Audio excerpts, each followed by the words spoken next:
Alam mo ba na ito ang pinakasikat na bahay sa buong Pilipinas?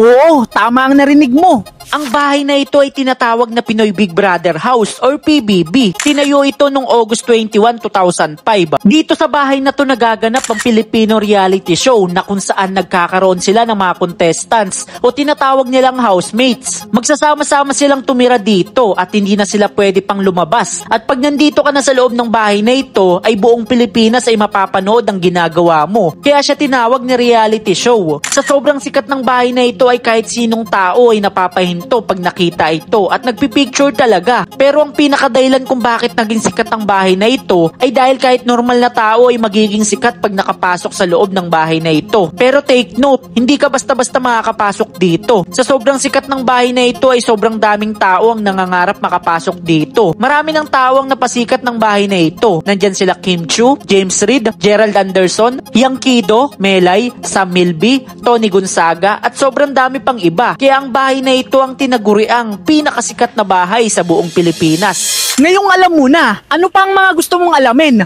Ikomento mo sa ibaba.